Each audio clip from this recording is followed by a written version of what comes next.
Hello friends. हम modern periodic table में properties का ट्रेंड्स पढ़ रहे थे। दो प्रॉपर्टी हम पढ़ चुके हैं, अब एक third, metallic and non metallic properties.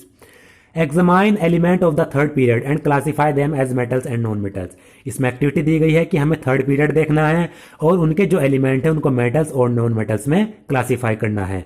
On which side of the periodic table do you find the metal. Periodic table की कौन से साइड आप मेटल को पाते हैं, और इसमें बताना है पीरियोडिक टेबल के साइड आप कौन से नॉन मेटल को पाते हैं। तो पहले इससे हम देखते हैं एक्टिविटी, ये पीरियोडिक टेबल देखते हैं। अब इसमें थर्ड पीरियड दिया गया है। सोडियम मेटल है, मैग्नीशियम मेटल है, एल्यूमिनियम मेटल है, सिलिकॉन, ये आप ऊपर देख सकते हैं मेटलॉइड्स हैं। जो हरे रंग के हैं ये सभी मेटल है, ग्रीन कलर के, लाइट ग्रीन कलर के। जो ये पिंक कलर के हैं ये मेटलॉइड्स हैं, येलो कलर के नॉन मेटलॉइड्स। तो sodium metal, magnesium metal, aluminium metal, silicon metalloids, और जो फॉस्फोरस, सल्फर, क्लोरीन, आर्गन, ये सभी नॉन मेटल्स हैं। तो आप क्या देखते हैं कि पीरियोडिक टेबल के लेफ्ट साइड में मेटल्स हैं, राइट साइड में नॉन मेटल्स हैं। इससे ये हमारी एक्टिविटी हो गई। अब इसे आगे इसका पढ़ते हैं। As we can see the metals like sodium and magnesium are towards the left hand side of the periodic table, while the non metal like sulfur and chlorine are found on the right hand side।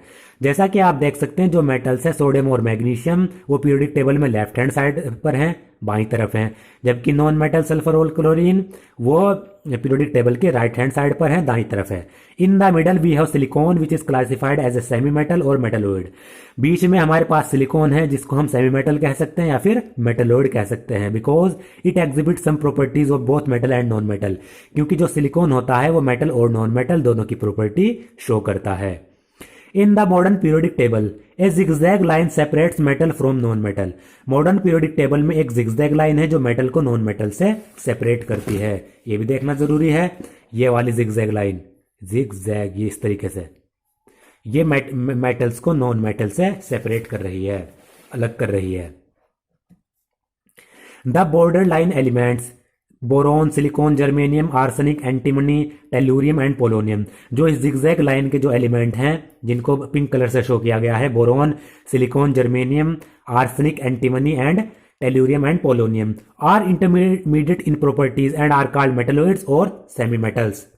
ये जो elements होते हैं इनकी properties intermediate होती है, यानी metals और non metals के बीच में होती है, इसलिए मेटलॉइड्स भी इनको कह सकते हैं या फिर सेमी मेटल कह सकते हैं। As you have seen in chapter 3rd, metals tend to lose electron while forming bonds, that is they are electropositive in nature।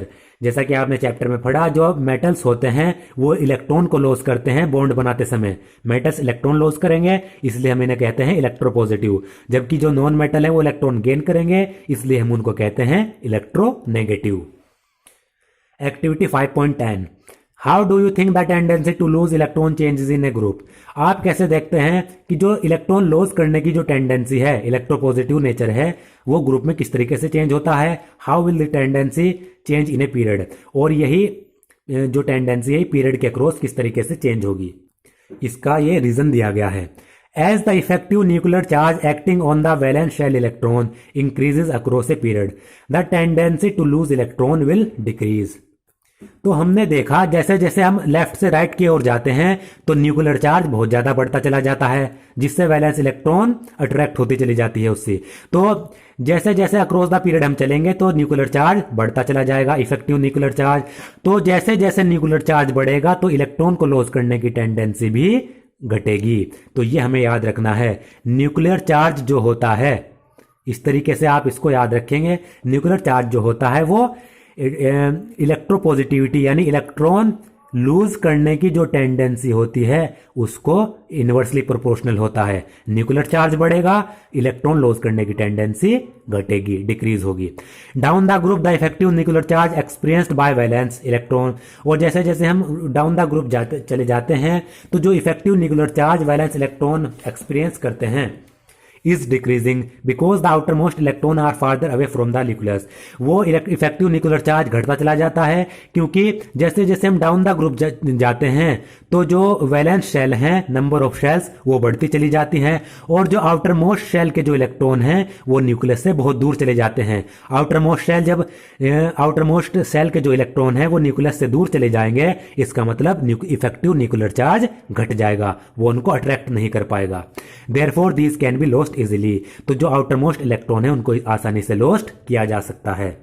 Across the period effective nuclear charge बढ़ रहा है, यानी न्यूक्लियस जो outer most shell के electron है उनको बहुत ज्यादा अट्रैक्ट कर रहा है, और जो लूज होते हैं वो आउटर मोस्ट शेल के इलेक्ट्रॉन ही होते हैं, तो वो उनको आसानी से लूज नहीं होने देगा। इलेक्ट्रोपॉजिटिविटी घटेगी across the period. Down the group number of shells बढ़ती हैं, नंबर ऑफ शेल्स बढ़ेंगी, इफेक्टिव न्यूक्लियर चार्ज घटेगा, जिससे जो आउटर मोस्ट शेल इलेक्ट्रॉन है वो आसानी से लूज हो जाएंगे। इसका मतलब डाउन द ग्रुप इलेक्ट्रोपॉजिटिविटी बढ़ती है, ये हमें याद रखना है। Hence metallic character decreases across a period and increases down A group. तो हमें क्या पता चला कि जैसे जैसे हम पीरियड के अक्रॉस चलेंगे, बाएं से दाएं की ओर चलेंगे, तो मेटेलिक कैरेक्टर डिक्रीज होगा, इलेक्ट्रोपॉजिटिविटी डिक्रीज होगी। जैसे जैसे हम डाउन द ग्रुप चलेंगे, ऊपर से नीचे की तरफ चलेंगे, मेटेलिक कैरेक्टर इंक्रीज होगा, इलेक्ट्रोपॉजिटिविटी इंक्रीज होगी। ये हमें याद रखना है, ये इंपॉर्टेंट लाइन है। Non metal on the other hand are electronegative. दूसरी तरफ जो नॉन मेटल्स होते हैं वो इलेक्ट्रोनेगेटिव होते हैं, यानी वो इलेक्ट्रॉन को गेन करते हैं। They tend to form bonds by gaining electron. Non metals bond बनाते हैं इलेक्ट्रॉन को गेन करके। तो इनके वेरिएशन के बारे में हम देखते हैं, पहले एक्टिविटी पढ़ लेते हैं। How would the tendency to gain electron change as you go from left to right across a period. जैसे आप पीरियड के अक्रॉस चलेंगे लेफ्ट से राइट की ओर, तो इलेक्ट्रॉन को गेन करने की जो टेंडेंसी होगी वो किस तरीके से चेंज होगी, और जब आप डाउन द ग्रुप जाएंगे तो यही टेंडेंसी किस तरीके से चेंज होगी, ये हम देखते हैं। As the trends in the electronegativity show, non metals are found on the right hand side of the periodic table towards the top. तो इसका आंसर नहीं दिया गया, इसका मैं आंसर बता देता हूं। जैसे जैसे हम अक्रॉस द पीरियड चलेंगे, लेफ्ट से राइट की ओर चलेंगे पीरियोडिक टेबल में, तो इलेक्ट्रॉन को गेन करने की टेंडेंसी वो इंक्रीज होगी। इसका आंसर है इंक्रीज। और जैसे जैसे हम डाउन द ग्रुप जाएंगे तो इलेक्ट्रॉन को गेन करने की टेंडेंसी डिक्रीज होगी। यह आपको याद रखना है। तो जैसे जैसे इलेक्ट्रॉन नेगेटिविटी का जो ट्रेंड है वो शो कर रहा है, तो जो नॉन मेटल्स हैं वो पीरियोडिक टेबल के राइट हैंड साइड पर पाए जाते हैं और टॉप पर पाए जाते हैं। ये आप देख सकते हैं, पीरियोडिक टेबल के राइट हैंड साइड पर पाए जा रहे हैं और ये टॉप वाले पोर्शन पर पा रहे हैं, मतलब पाए जा रहे हैं। These trends also help us to predict the nature of oxide formed by the element। जो ये ट्रेंड्स हैं, जितने भी हम प्रॉपर्टीज हमने पढ़ी हैं, ये जो एलिमेंट जो ऑक्साइड बनाते हैं उनका नेचर भी हम इन ट्रेंड से प्रिडिक्ट कर सकते हैं, किस प्रकार के ऑक्साइड बनाएंगे। Because it is known to you that the oxide of metal are basic and that of non metal are acidic in nature. और यह भी हमें पता है कि जो मेटल्स के जो ऑक्साइड होते हैं वो नेचर में बेसिक होते हैं, नॉन मेटल्स के जो ऑक्साइड होते हैं वो नेचर में एसिडिक होते हैं। ये हमें याद रखना है। दोस्तों, आज का मेरा वीडियो अगर आपको पसंद आया हो तो प्लीज़ मेरे चैनल को सब्सक्राइब करें और इस वीडियो को ज़्यादा से ज़्यादा शेयर करें। दोस्तों, आपका कोई सजेशन हो उसे कमेंट बॉक्स में ज़रूर लिखें।